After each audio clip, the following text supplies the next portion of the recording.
We're going to cross over to Manchester, joined by former British ambassador to Syria, Peter Ford. Thank you so much for being with us. Peter, what do you make of this situation? It just seems that every day the intensity is increasing of Israeli crimes. Why are we seeing it behave? It seems even worse than usual at this point in time.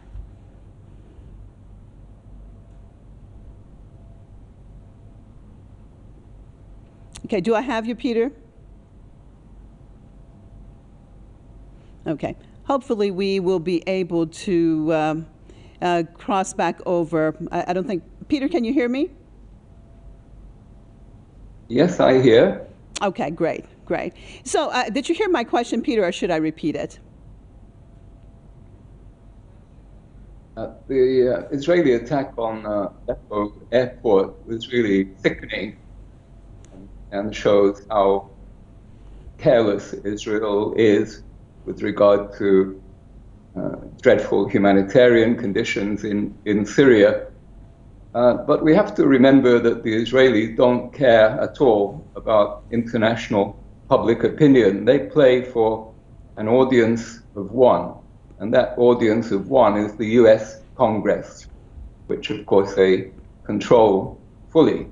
So as long as the US Congress is not complaining about Israeli behavior, they can do anything they want, even if it hampers relief and recovery after the dreadful earthquake in Syria and Turkey.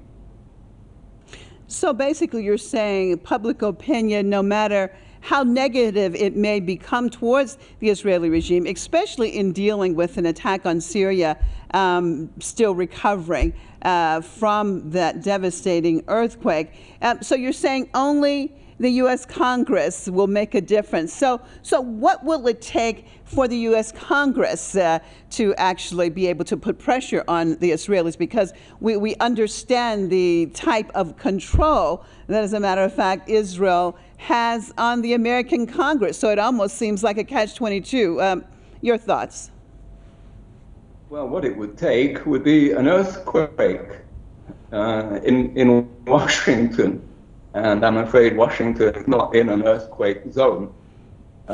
No, we must not delude ourselves. The US Congress is never going to change, not in the foreseeable future. And other countries just have to work around. I don't believe this Israeli attack will have any serious effect on provision of help from Iran into Syria. It will hamper relief efforts temporarily, but Iranian help will go in through other airports, Damascus and Latakia. And let's remember, Iran has every right to send aid of any description, civilian or military, to Syria, a sovereign country which has the right to request any kind of help for itself. I think the Israelis are frustrated. They see Syria breaking out of its isolation. President Assad recently visited Oman, a very significant first visit to an Arab country after Syria's long isolation. The Egyptian foreign minister recently visited Syria in the aftermath of the earthquake. I think the Israelis are very upset to see these signs of Syria re-emerging from its isolation. So this latest attack is a signal of Israel's frustration. All right, well, thank you so much for being with us. Peter Ford, former British ambassador to Syria, out of Manchester.